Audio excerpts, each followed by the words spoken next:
Bapak Ahmad Riza Patria, MBA selaku Ketua Koordinator Relawan Pemenangan Prabowo Subianto untuk memberikan sambutan. Saya izin berdiri. Bismillahirrahmanirrahim. Assalamualaikum warahmatullahi wabarakatuh. Selamat pagi menjelang siang. Yang saya hormati Ketua Dewan Pembina. Biar nggak belang. Nah. Yang saya hormati Kang Mulyadi, sahabat saya, Ketua Dewan Pembina di Pasukan 08, dan juga anggota DPR RI Komisi 5. Juga sahabat saya Mas Moreno, DPR RI Komisi 7, Ketua Dewan Pakar. Juga yang saya hormati Pak Haji Amir Mahmud, anggota Dewan Pembina, juga owner bos daripada Prima Jasa Darmaya dan saya. Jadi nggak usah khawatir sponsor.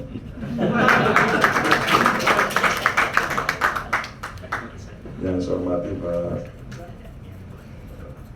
Majen Purnomo Sidi, anggota Dewan Pembina, dan juga Pak Daniel dan semuanya, Pak Dewan Pembina, Dewan Pakar yang hadir.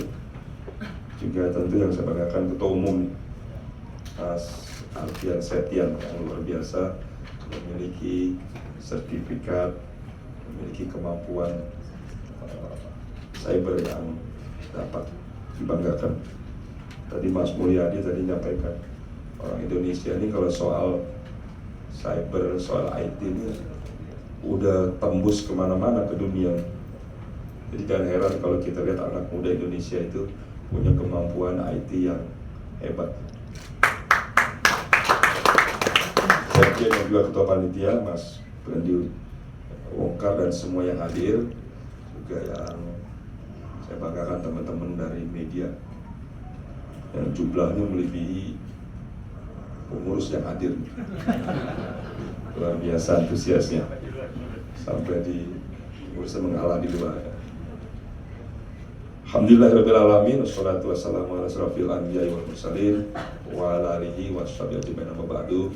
Senantiasa kita memanjatkan puji dan syukur kehadirat Allah Subhanahu wa taala atas rahmat dan hidayahnya.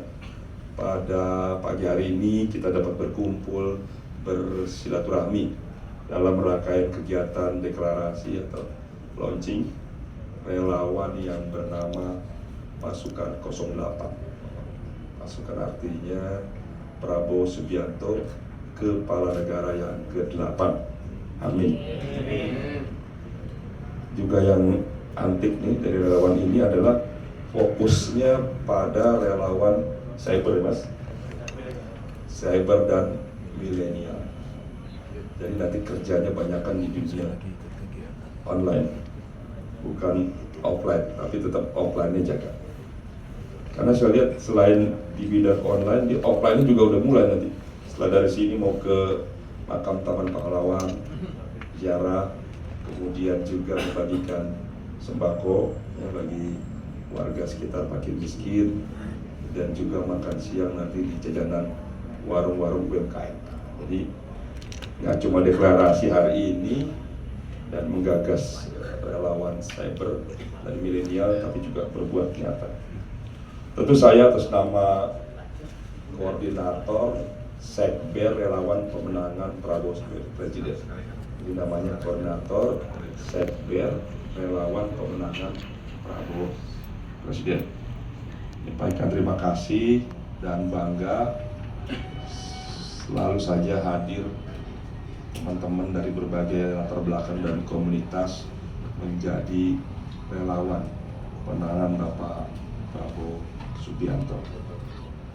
Tentu harapan saya relawan cyber ini 08 ini bisa memberikan kontribusi terbaiknya pada bangsa dan negara.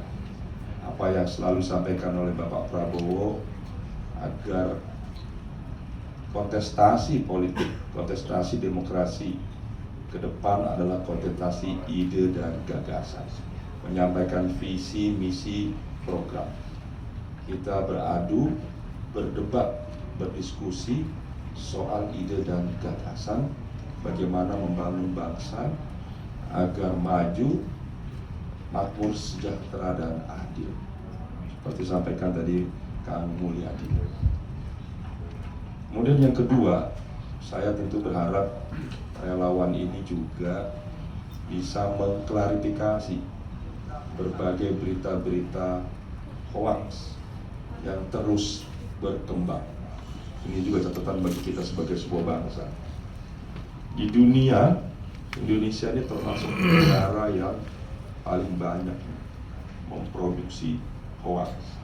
Mari kita tunjukkan pada dunia bahwa kita bukan bangsa yang memberitakan hal-hal yang tidak baik, hal-hal yang tidak benar, dan hal-hal yang fitnah. Tentu harus mulai dari kita dan juga teman-teman media, khususnya media nasional. Menurut Reuters Institute, 85% warga Indonesia itu menggunakan media sosial. Dan menurut data juga bahwa 142 juta lebih warga Indonesia yang menggunakan internet. Dan tidak kurang dari 52% itu berhubungan dengan kegiatan sosial politik. Tapi juga menjadi catatan bahwa media kita tadi yang harus menjadi perhatian, 85 tadi aktif juga di bidang sosial politik, tapi juga perlu catatan kita bersama menurut Reuters Institute itu adalah tidak kurang bahwa media pers nasional kita itu citranya menurun.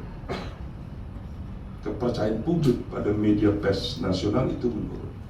Salah satu sebabnya adalah media pers nasional kita kecenderungannya berpihak pada pasangan calon, berpihak pada partai tertentu. Inilah sebabnya kenapa Reuters Institute menyampaikan kepercayaan publik kepada media pers nasional itu menurun. Untuk itu saya mengajak para media pada kesempatan baik ini, tugas media adalah menyampaikan berita yang baik, yang benar, yang adil, yang mengklarifikasi, meluruskan hal yang baik, menyampaikan hal-hal yang memberikan kontribusi baik pada bangsa negara. Mari kita hadirkan pada kontestasi politik menjelang 2004 ini dengan media yang lebih baik. Tidak lagi media berpihak pada partai-partai tertentu, tidak lagi media berpihak pada pasangan calon capres-cawapres tertentu. Mari sajikan hal-hal yang baik pada publik, bahwa media kita bisa independen, bisa netral, bisa dipercaya dan dibanggakan. Kemudian tentu saya juga berharap pada teman-teman Cyber 08 ini bisa terus berbuat. Dan saya tadi sudah mendapatkan laporan bahwa sudah banyak sekali yang mendaftar, 45.000 yang mendaftar. Ini relawan pasukan 08. Begitu cepat karena media, karena melalui media sosial. Jadi media sosial ini luar biasa dampaknya. Dulu kita belum ada handphone pakai pager. Sekarang berkembang pakai handphone, pager ya kepake. Dulu koran di mana-mana. Sekarang ada media TV, koran mulai berkurang. Sekarang ada lagi yang lebih canggih, yaitu media sosial. Koran cetak mulai berkurang dan banyak yang tutup. Jadi tinggal TV sekarang. Kenapa TV masih eksis? Karena memang masyarakat Indonesia menurut data itu senang menonton, senang yang visual. Ini tantangan juga sebagai sebuah bangsa. Yang baca sangat tinggal. Masih senangnya menonton. Mudah-mudahan ke depan kita tidak hanya menjadi bangsa yang senang menonton, melihat, tapi juga membaca. Bapak Ibu, kenapa saya pribadi dan teman-teman semua memilih Bapak Prabowo sebagai calon presiden? Karena beliau setidaknya memiliki 5 T. Apa itu? T pertama yaitu tulus. Ketulusannya saya tidak perlu urai teman-teman, apalagi karena di cyber sudah bisa googling, searching, itu luar biasa ketulusannya. Kita nggak sanggup ya mengikuti ya ketulusan beliau bertahun-tahun, umur bertambah, pengabdian bertambah, kontribusi bertambah, tapi ketika orang membuli, memfitnah, bahkan mengkhianati, dia tidak pernah marah, apalagi dendam. Maka dianggap itu bagian dari perjuangan, dan mari kita rangkul bersama. Dan dia buktikan siapapun itu dia dukung ke depan. Tidak ada ruang pribadi bagi Pak Prabowo Subianto. Semua ada ruang bagi kepentingan bangsa dan negara. Kemudian beliau juga orang yang sangat tangguh. Ketangguhannya juga tidak perlu saya jelaskan. Bagi beliau harus terus maju dan bangkit. Tidak boleh perjuangan untuk menjadikan Indonesia menjadi negara yang makmur, adil, dan sejahtera itu harus dikerjakan. Sekalipun kita harus jatuh bangun, terus bangkit sampai tujuan itu tercapai. Jadi beliau tidak akan pernah berhenti sampai dengan akhir hayatnya untuk memastikan Indonesia menjadi negara yang maju. Bahkan beliau menyampaikan di banyak kesempatan, beliau ingin Indonesia menjadi negara yang maju di dunia, menjadi negara yang membanggakan bagi masyarakat warga dunia, dan mampu bersaing dengan negara maju. Ketiga, beliau adalah orang yang sangat tegas. 4, sudah terbukti. Yang keempat adalah terbukti. Sudah terbukti, terpercaya. Yang kelima, terbukti terpercaya. Banyak pemimpin, tokoh-tokoh baru bicara janji, bicara wacana, tapi beliau sudah membuktikan dan sudah dipercaya oleh masyarakat.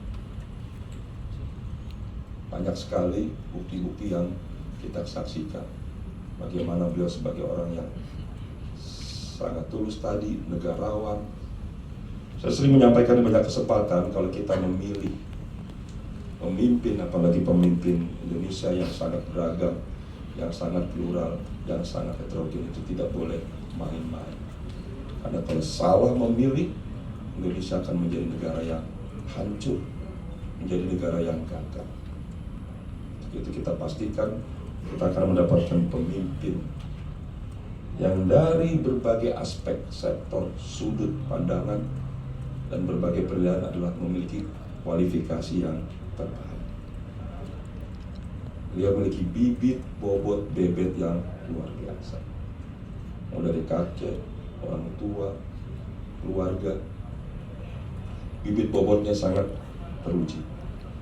Kemudian juga beliau orang yang sangat cerdas. Lahir sudah sebagai pribadi yang cerdas, IQ-nya tinggi. Beliau orang yang pintar. Pintar sama cerdas nih berbeda sekali. Orang cerdas itu karena biologis, genetika, keturunan, dan lain-lain. Tapi pintar harus belajar. Belajar harus membaca. Beliau pernah menyampaikan pada kami, sejak SD itu kalau weekend, itu setidaknya guru itu kasih 5 buku untuk dibaca. Jadi orang itu kalau weekend itu liburan, beliau jadi baca. Maka sampai hari ini beliau itu berterima kasih pada gurunya waktu sekolah yang memaksa untuk Pak Prabowo membaca. Dan sekarang akhirnya beliau menjadi hobi membaca. karena membaca dan hobi membaca, akhirnya belum memiliki wawasan pengetahuan yang luas. Kalau kita bicara pada orang,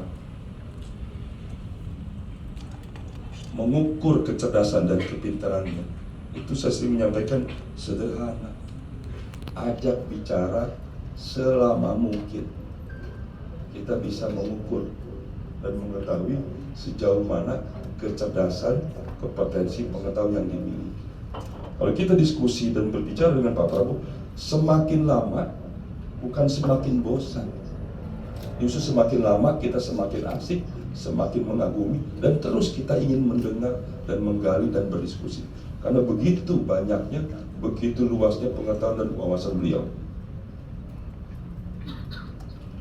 Kemudian, selain cerdas, beliau adalah pejuang yang luar biasa. Jadi kalau orang bicara,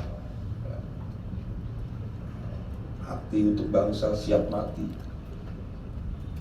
Ketika beliau lulus SMA, kemudian memutuskan masuk tentara, beliau sudah tahu bahwa taruhannya adalah mati. Ini kan tentara zaman dulu, bukan tentara zaman sekarang, yang sudah pasti ada perang. Dan dia buktikan, dia siap untuk bangsa dan negara. Jadi ketika orang berjanji, beliau sudah buktikan. Yang mohon maaf, saya tidak ingin membedakan. Tentara itu ada yang di medan tempur, ada yang di belakangnya. Beliau pilih tentara yang di medan pertempuran. Dan hebatnya lagi selalu memimpin, selalu depan. Dan selalu memastikan jumlah pasukannya terjaga, selamat.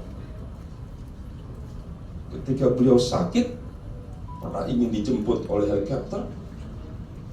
Begitu dijemput, beliau minta helikopter kembali. Nggak mau dia. Dia ingin tetap berada di medan pertempuran bersama pasukan. Nah, itu contoh-contoh. Jadi banyak sekali contoh-contoh. Jadi ini semua teruji, semua sudah terbukti. Jadi bukan katanya lah. Banyak sekali contoh-contoh yang bisa saya sampaikan soal kenegarawan. Yang sering disampaikan, beliau disebut pengkhianat. Kenapa? Karena beliau mendukung bergabung di pemerintahan Pak Jokowi 2019. Keputusan yang diambil oleh beliau keputusan yang luar biasa, keputusan yang baik, bukan keputusan seorang politisi, tapi itulah keputusan seorang negarawan. Jadi bedakan politisi dan negarawan. Ketika itu beliau di luar posisi pemerintahan, berkompetisi, nilainya tipis perbedaan. Terjadi demo dan sebagainya, nyaris chaos. Ketika itu ada seorang anak, beliau datang ke Tamrin, ke posko-posko Jalan Tamrin. Itu seorang anak muda menyampaikan, "Bapak, saya siap mati buat Bapak Prabowo." Banyak yang terluka, gas air mata dan sebagainya. Beliau langsung kaget. Dia tidak ingin, kata beliau, "Kau jangan mati untuk saya, tapi berjuang, tapi harus hidup, berjuang untuk bangsa dan negara." Jadi ketika itu beliau putuskan semua pendukung beliau, relawan partai mundur teratur, supaya tidak terjadi keributan dan chaos di depan Mahkamah Konstitusi. Itu keputusan yang diambil oleh seorang pemimpin dalam waktu cepat dan singkat dan sangat prinsip. Bapak Ibu, saya ingin mengulang, kalau beliau tidak mengambil keputusan cepat, saya tidak bisa membayangkan dua kekuatan besar yang nilainya sangat beda sekali, tipis sekali, itu dapat menghancurkan bangsa ini dari Sabang sampai Merauke. Beliau cepat sekali berpikir, dan beliau tidak mau, karena urusan politik, karena urusan capres, bangsa ini hancur lebur. Itulah pilihan yang dia ambil. Bapak Ibu, apa resiko yang diterima? Pendukung beliau kecewa karena dianggap berkhianat.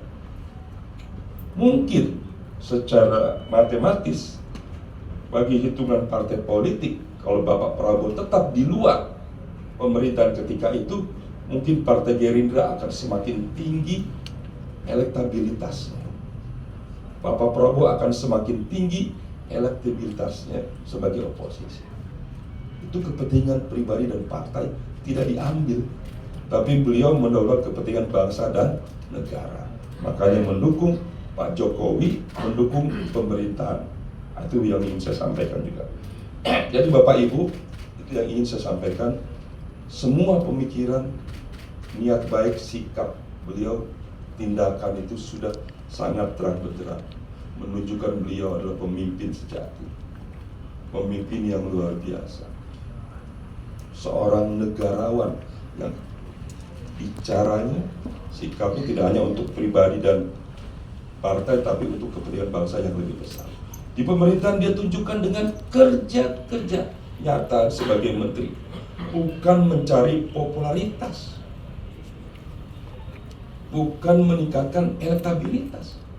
Kerjanya adalah sebagai menteri bagaimana memastikan Indonesia sebagai negara yang berdaulat, dibanggakan bersaing dengan negara besar di dunia. Dan terbukti berbagai survei menyatakan bahwa Menhan adalah menteri dengan kinerja terbaik di zaman Pak Jokowi. Jadi dia pikirannya bukan pribadi mencari popularitas, pencitraan. Teman-teman media bisa membedakan dari semua calon yang ada. Bukannya beliau tidak ingin dekat dengan media, bukan. Dia ingin menunjukkan bahwa saya bukan ingin mencari popularitas. Pak Prabowo bekerja untuk kepentingan bangsa negara. Yang terakhir, kalau kita ingin memilih pemimpin, itu kalau orang bisnis, Pak Amir Mahmud nih, orang bisnis itu kan mau untung. Kalau mau untung itu apa yang dilakukan? Pebisnis yang hebat, dia harus melihat resiko apa yang timbul. Jadi kalau jadi pengusaha itu jangan mikirin untung, mikirin resikonya dulu. Begitu juga kalau kita sebagai pemimpin bangsa, jangan selalu berpikir bangsa ini pasti adil, makmur, sejahtera. Tapi kita harus berhitung potensi apa yang mungkin timbul pada bangsa ini kalau tidak dikelola secara baik. Indonesia negara yang sangat plural, suku, bangsa, adat, agama. Potensi disintegrasi di Republik ini sangat rentan hingga hari ini. Kita negara yang sangat beragam, yang luar biasa. Untuk itu kita butuhkan pemimpin yang pintar, yang cerdas, yang kuat, yang mampu diterima. Beliau adalah pemimpin yang mampu diterima, mampu mengakomodir semua kelompok komunitas perbedaan, yang mampu mempersatukan. Beliau adalah pemimpin yang mampu mendrive, mengendalikan, membawa ke depan. Sudah dapat dibuktikan di banyak. Dan yang terakhir, Bapak Ibu, tantangan bangsa ke depan di dunia ini, termasuk Indonesia, adalah masalah kesehatan, masalah finansial, masalah pangan, masalah energi. Ada satu masalah yang orang beberapa tahun lalu menganggap tidak akan ada perang dalam 40 tahun ke depan. Tapi sekarang terbukti Ukraina dan Rusia sudah 1 tahun lebih, dan kita tidak tahu kapan berhenti. Ada potensi perang antara Tiongkok dengan Taiwan, Korea Utara dengan Korea Selatan, bahkan tidak mustahil antara Tiongkok dengan Amerika. Untuk itu kita membutuhkan pemimpin yang berwawasan luas, cerdas, memiliki kompetensi, yang memahami, mengerti geopolitik, geostrategi, punya hubungan yang luar biasa. Beliau punya kemampuan 4 bahasa, tapi nggak pernah genit sok-sok bahasa asing, enggak. Saya selama 15 tahun di partai hampir nggak pernah dengar tuh dalam forum-forum di internal beliau sok-sok pakai bahasa Inggris. Di dalam partai nggak pernah. Beliau bisa bahasa asing ya ketika acara di luar negeri. di berbagai event internasional yang memang mengharuskan beliau bicara. Bahkan beliau mampu berbicara tanpa teks. Kita butuh pemimpin yang bisa berdiri tegak, berhadapan, berkomunikasi, berdialog, berdebat, merumuskan kepentingan-kepentingan dunia, kepentingan-kepentingan bangsa di dunia, kepentingan internasional. Bagaimana memastikan dunia aman, sejahtera, pangan dan sebagainya. Beliau bisa memiliki kemampuan untuk berdialog, berdebat dengan pemimpin-pemimpin dunia. Apakah Joe Biden? Semua pemimpin dunia, pemimpin di Tiongkok, Rusia, mau dengan Putin, semua di Eropa, beliau punya kemampuan. Beliau memimpikan Indonesia menjadi negara kelas dunia. Kita butuh pemimpin kelas dunia. Nah, saatnya kita pilih Prabowo. Saya yakinkan bahwa kita akan bangga memiliki pemimpin Presiden Prabowo Subianto yang disegani di dunia, yang mampu berkomunikasi, berdebat, berdialog, merumuskan dan mengimplementasikan gagasan-gagasan dunia untuk kepentingan bangsa negara dan kepentingan dunia. Saya kira itu. Saya udah berapa menit ini makan waktu. Ya maaf lah, ini ramai relawan jadi promosi.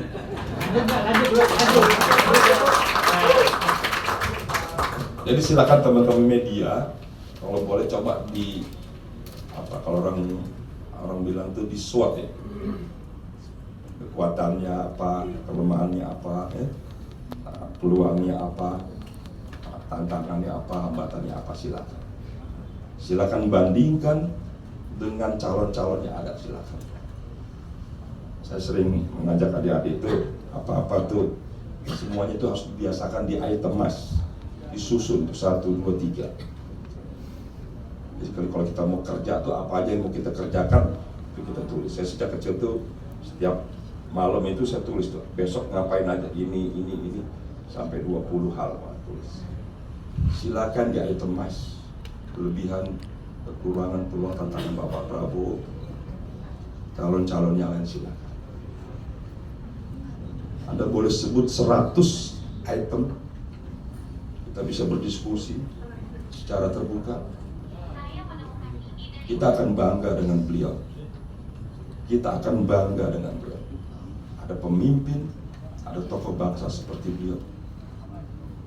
Saatnya kita bersatu. Mari kita perjuangkan. Bukan sekali lagi bukan kepentingan Partai Gerindra, bukan untuk Prabowo Subianto, tapi untuk bangsa negara. Kebetulan ada calon yang memiliki kualifikasi yang sangat luar biasa. Silakan teman-teman media ini lebih pintar dari kami. Silakan disuap, dibedah, silakan ditantang, silakan didebat, silakan diskusi, gali pemikiran-pemikiran. Teman-teman, kita akan bangga. Insya Allah apa yang disampaikan oleh Gus Dur, Prabowo itu adalah orang Indonesia yang paling tulus. Cukup ya? Terakhir juga apa kata Gus Dur, di usia nanti Pak Prabowo akan menjadi presiden. Amin.